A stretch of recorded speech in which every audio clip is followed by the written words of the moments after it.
experience a problem with equanimity? When there is joy in life, do you experience equanimity? You jump with joy and get depressed with sorrow. Krishna was neither jumping in joy or getting depressed. He was living in equanimity. That equanimity was bliss. The moment you live a life of equanimity, you understand what Krishna consciousness is about. People don't. They choose between good and bad, material life and spiritual life. Okay, godly person, saintly person, a sinner. So always you keep on making choice. Krishna always led a choiceless life. That doesn't mean that a life without discrimination. He always choose not for himself, for Loka Kalyana. He chose between Kauravas and Pandavas. He chose. Why did he choose? Because by choosing Pandavas, Loka Kalyana will happen. A larger benefit of the humankind. He could have as well chosen Pandavas, Kauravas. He didn't. A choiceless life doesn't mean indiscriminate life. Choiceless life means life with full discrimination, wisdom. That is Krishna's life. Janma karma cha me divyam. He was a beautiful lover. He didn't run away from women. In fact, women were attracted by him, attracted by his personality. So then he didn't shy away from that situation. That many of the monks, when they try to explain, they have to give a theory behind that. Why women are attracted, why Krishna is attracted. So you give a theory. They say all these women were gopikas, they were in past life the monks who did tapasya and they became monks, they took the form of gopikas and they approached Krishna. That's only additional theory. In reality, Krishna didn't run away from life. As simple as that.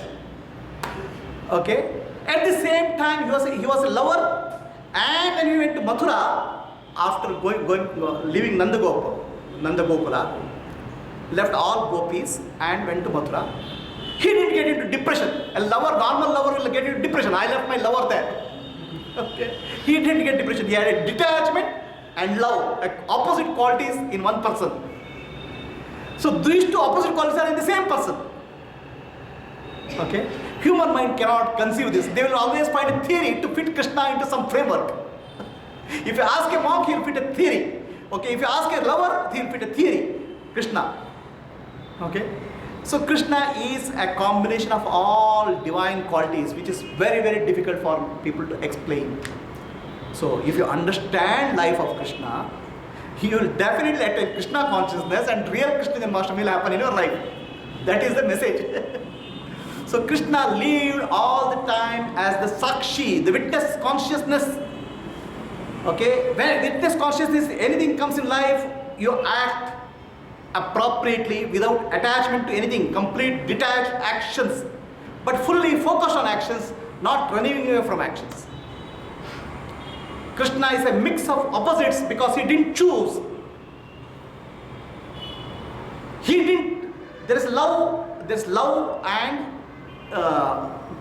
what is it? Not hatred, separation, viyoga. There is peace and war. Sri Krishna gave a choice of peace also to Kauravas. When they are not ready, he went for a war also. So most of the people, peace means absence of war. No, I don't want to fight war. Okay? This is actually an excuse for their inborn fear. Krishna was not afraid of war. Krishna was pro-peace. But at the same time, if the war has to happen, war will happen. It's like a surgeon. Okay, somebody has a cancer. Surgeon will say the cancer has to be removed. So give some medicine. It doesn't work. Then it has to be cut open. So Krishna gave a peace a chance, and the peace as a medicine didn't work. He was ready for the war. This people cannot comprehend. Either we are stuck with peace or we are stuck with war. We cannot understand and accept both. Apply appropriately. That's what Krishna was. Krishna was a great student of Sandipini Maharshi. Krishna was a great teacher also, teacher of Bhagavad Gita. A great student and a great teacher. He was a politician, cunning politician, very sharp. Okay? At the same time, he didn't exploit the political position for his own benefit. He used that political situation only for the upliftment of people. Loka Kalyana. 16,000 women who were imprisoned by one of the ruthless kings of that time were freed by Krishna and Pandavas. Those women didn't have any place in the society because they had become outcast in the society. They requested Krishna to marry them and Krishna accepted it. Krishna didn't adhere to the social conditioning, the cultural conditioning, the intellectual conditioning, or any of the conditioning which was there.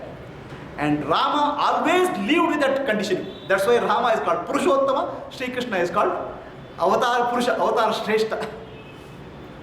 No boundaries, no conditions apply to Krishna. But then don't do it in your life unless you are living a life of witness, Sakshi, unless you are able to accept good and bad with equanimity, right?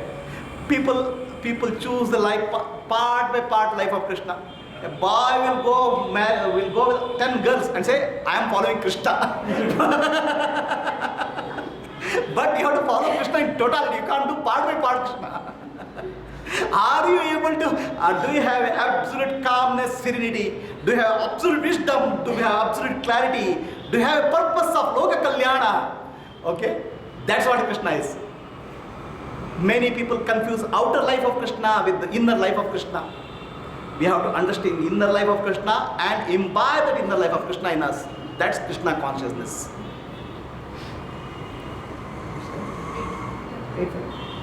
Okay, how do I imbibe life of Krishna? I'll just tell in a few minutes and then close. Then another thing which is there are many miracles in Krishna's life.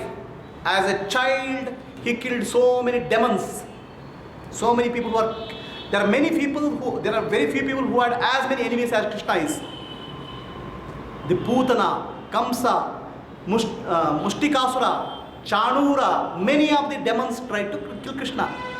So it is glorified as the life of Krishna.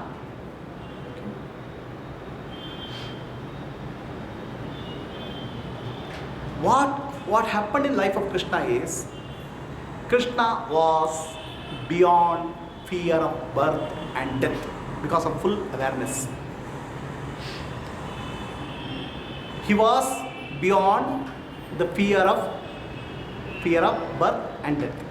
Somebody who is fearless, how can somebody kill him? You can fight when there is an opponent. Krishna is not an opponent at all, a completely free personality. That you can understand by looking at the art of fighting called judo, jujutsu. In judo is actually very good it's a very good way of learning fighting by not fighting. Self-defense, especially for women. In judo, when the enemy attacks, you don't fight with the enemy. Somebody attacks, you accept that attack, and when he is on your body, you just move a little bit and push him. His own force will kill him.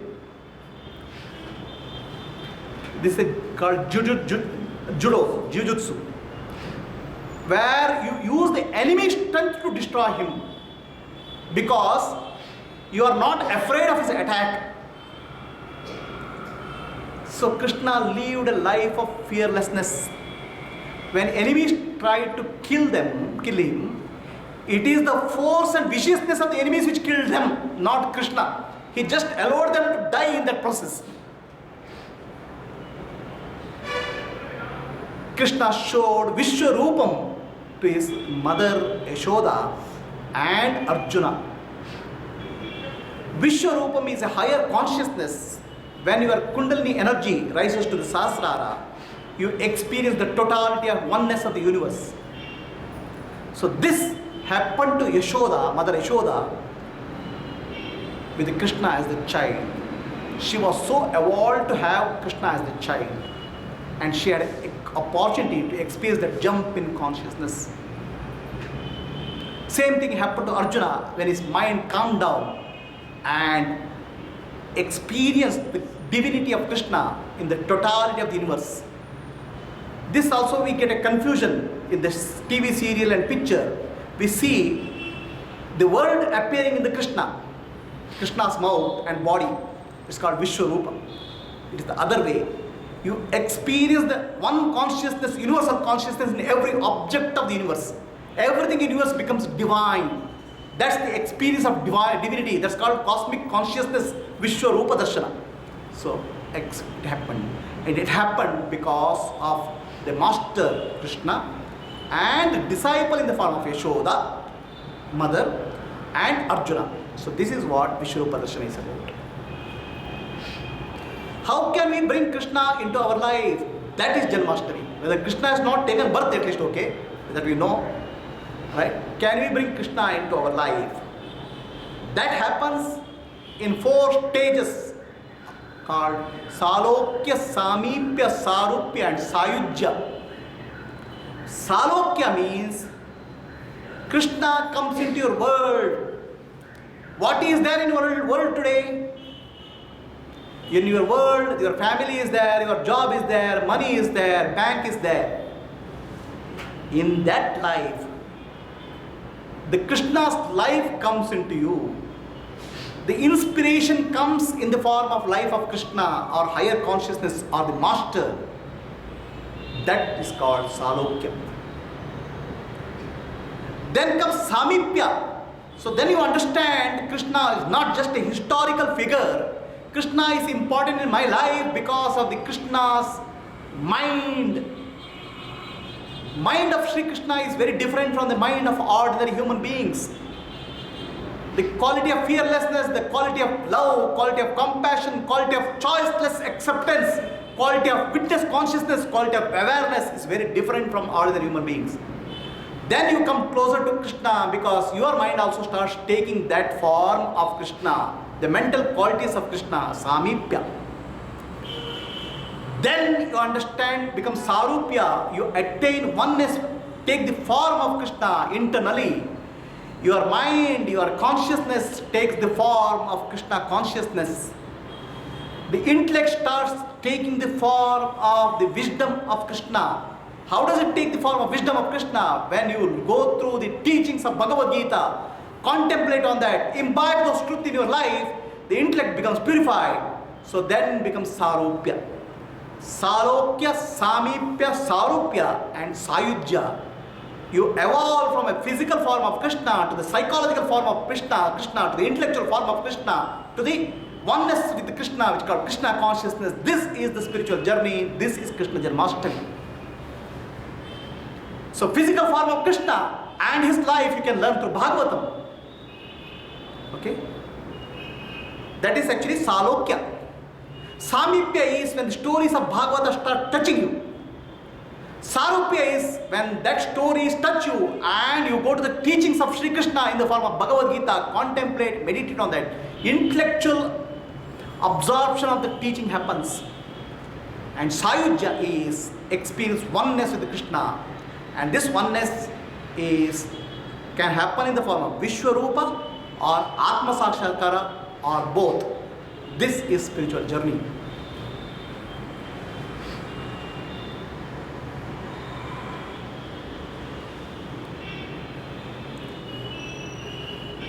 So we'll close for the day, Janmashtami, because next Janmashtami anyway we'll meet again. If somebody has a Krishna's birth by that time, they can come and speak. Otherwise I'll give another dose of Sri Krishna Janmashtami. Okay? Close your eyes.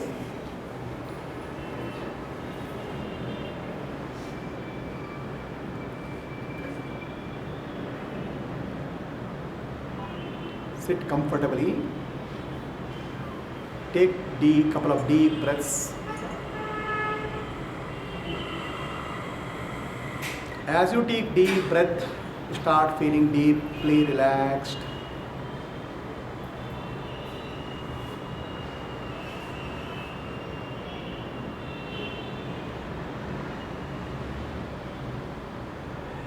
Become aware of your breath. Relax.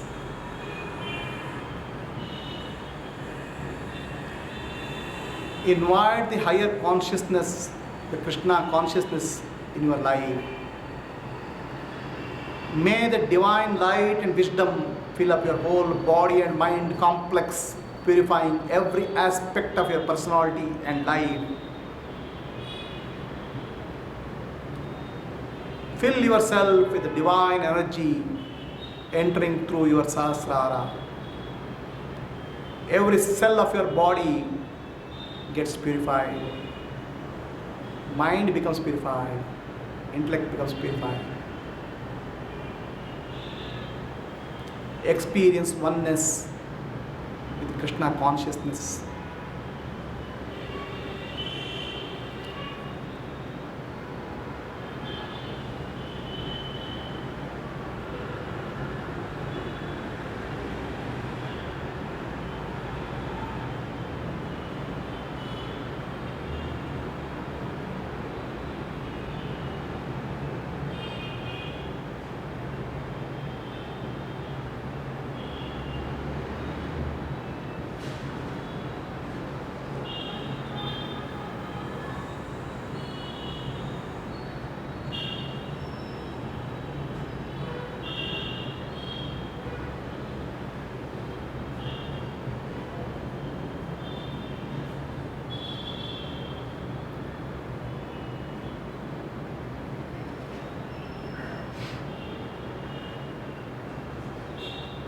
Asatoma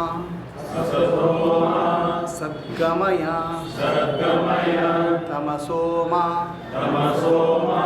Jyotirgamaya Mrityorma Amritam Gamaya Om Shanti Shanti Shanti.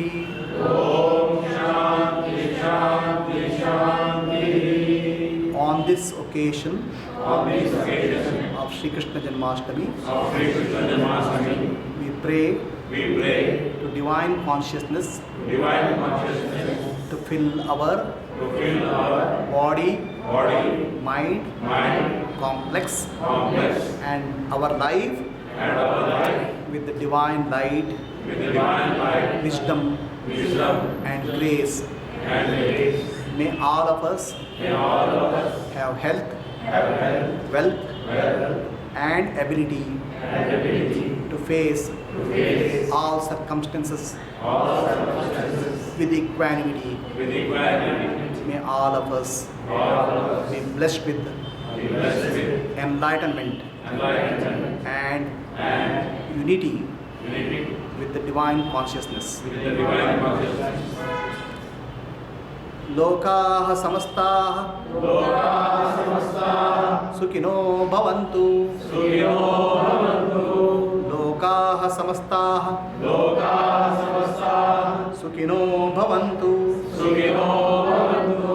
Lokaha samastaha Sukhino bhavantu. Harihi Om. Shri Gurubhyo Namaha. Harihi Om. So we'll close for the day. If anybody has a question, you can ask. Yeah.